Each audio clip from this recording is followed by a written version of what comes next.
Listen, this is the only thing, the other thing we need. We need some reroll to the main stats, please. All right. So chat, let's do here like overall review of the Barbarian Inferno 4 builds. And no, sorry. No, let's start again. All right. Everyone, Indez here. So, I've been playing with the new Inferno 4 Barbarian answers. I got every single one of them and I tried multiple builds with it. So at the first glance, a few of them, they looked pretty nice, but after going and using it, the experience was not ideal. However, there are at least one that I think is gonna have a lot of potential for the future. So let's dive into that. Let's start here with the new Terror Unburdened. So this build, it is actually the one that is visually the most fun one, because you just go into this very like blind rage that you just start like going and trying to attack everything, and if there is nothing to attack, you just start like being like a kid and smashing the floor. It is pretty fun. Not only that, it gives you 35 damage reduction whenever you go into this blind rage, and it feels like it has some potential. But after testing, I will say that any instance that just makes me that I cannot control my character, I cannot dodge, I cannot pretty much do anything with it, it just seems like an instance that I don't want to play with it. It feels like it is gonna be a meme build. It is a meme build. I call like the demo bot, because you literally just become a bot whenever you turn this.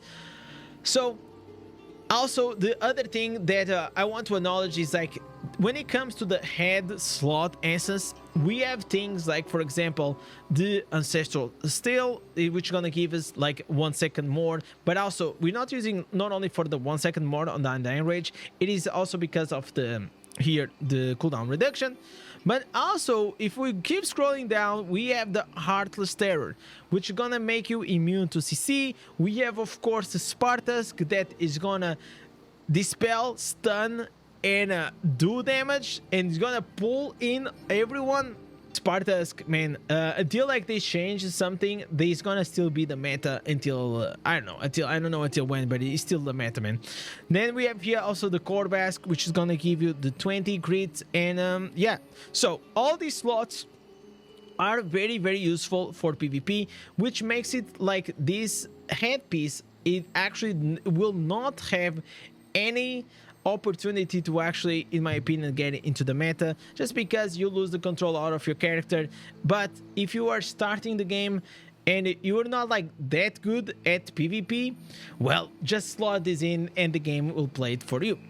The next one is going to be the shoulders. The Dread Desecration, well, this one, it is a slot for the cleave that whenever you take like some CC, you become like frozen, stun. If you use the cleave, now you're gonna break out of the CC and you're gonna be immune for 0.5 seconds. So when I read this for the first time, I got really excited because the instance itself, it feels really good. The main issue that I had is that it uses the cleave. If you used like something else that there was not a cleave, maybe it could have been better. I feel like maybe if in the future we have a better cleave instance coming into the game, we might be using these in the future. But the main issue and the main problem of this instance is that we have the Broken Calling. So whenever we have the Wrath of the Berserk, it makes you immune to knockback. So this immune to knockback, it is really OP. So I like it a lot. Not only that, if you are a giant whale, you want to go and you want to start using, for example, the Lota some Lamina, that's going to give you a shield. But let me try to find this one. Whenever you use the sprint, it increases your dodge chance by 20%.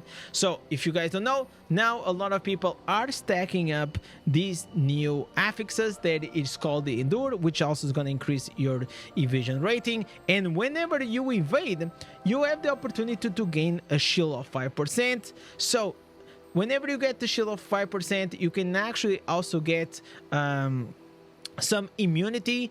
Now is now immunity. Now you get like a 50% less damage on the next 2 hits. So this whole combo with the Ereband gear plus sprint plus you know, this evasion is making that whales that are like around like 9 or 10,000 resonance, you have to be very massive. You're just gonna be like extremely tanky. They don't even run Undying Rage. That's how crazy it is. A Barbarian in PvP not running Undying Rage, that's how powerful it gets. But if you're free to play, don't go. Please go with the Undying Rage, because otherwise you're gonna die. Now let's talk about the Furious Charge. Well, I don't know, man. Furious Charge, it just looks cool, but at the end of the day, it is clunky. This one, it is not exciting. Whenever you still have in a game like this one, Shackled Fate, that's gonna put the chains to, like, the chains are just too powerful to get rid of. You never want to get rid of the chains to change for for the Furious Charge. It's never gonna happen. The pants are always the same thing. This is gonna make that the Furious Charge, you have to dash, but you have to target the location, and because you have to target the enemy, it just makes it like super weird. So you're gonna dash through them and you're gonna supposed to stun, but then sometimes doesn't stun.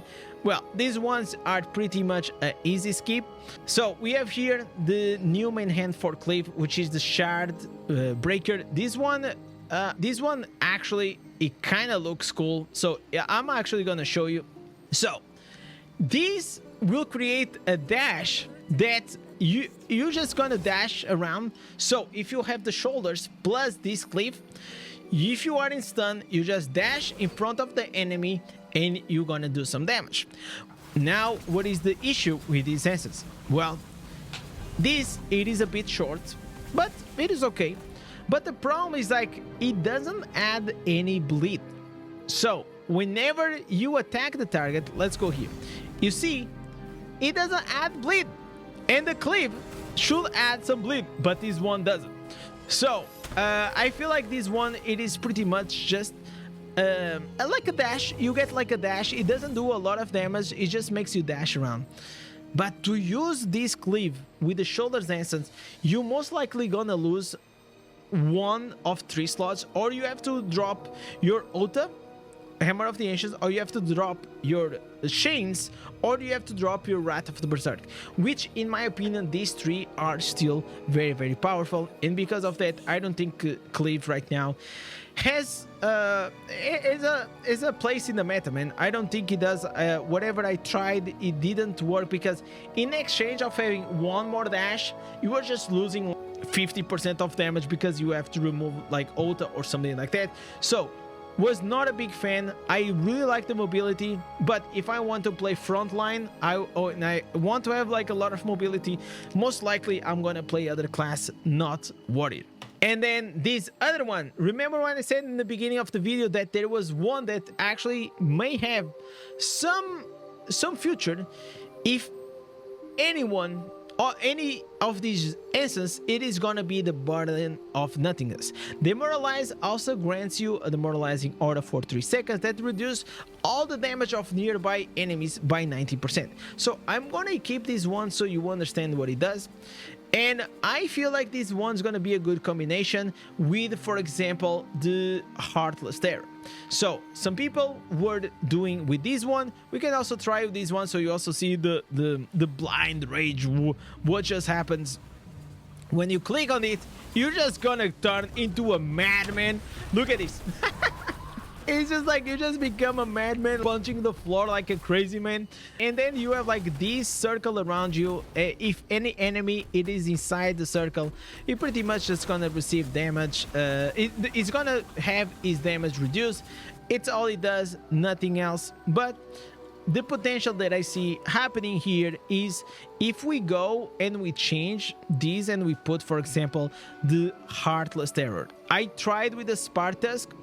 It does not work. It does not work because the Spartusk nowadays, it is pretty tactical. So you want to hold the Spartusk until like that key moment that you want to just use, for example, to remove the Undying Rage or something like that. But you can use a Heartless Terror, because Heartless Terror, most of the times, you just want to spam. So if I go here and I change this, for example, for the Lion's Mane, I think maybe there is some potential here that you're gonna be spamming all the time your immunity, and if you go inside the PvP you're gonna immunity for a while, and while you do this you're gonna have some damage reduction, because remember that whenever you do your demoralize, if we show you here, look at here, when you use, you're gonna become immune to CC and knockbacks for 2 seconds.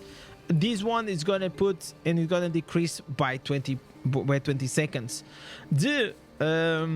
the damage, and this one pretty much is gonna do that whenever you do the damage, is gonna detonate all the dots, so it's like a quick burst, which is also very, very good. And well, for a few seconds of your demoralize, you also gonna have your damage reduced by 30. So this combination here, it is probably the one that I can see a bit of a future, but I will just probably have to test it out. I saw a whale using these with I'm actually gonna show you exactly the build that he was using, because he was going with demoralize, with it was the Arthur's Terror, the new Answers, then he was using the sprints with evasion, and it was a very, very wild build. I actually don't know like all of it in one go, but very, very interesting build. However, is only for big whales. So this is my review when it comes to these answers. They could have a bit more potential. Unfortunately, they just felt a bit lackluster. Maybe in the future we can have some use, for example, for this one.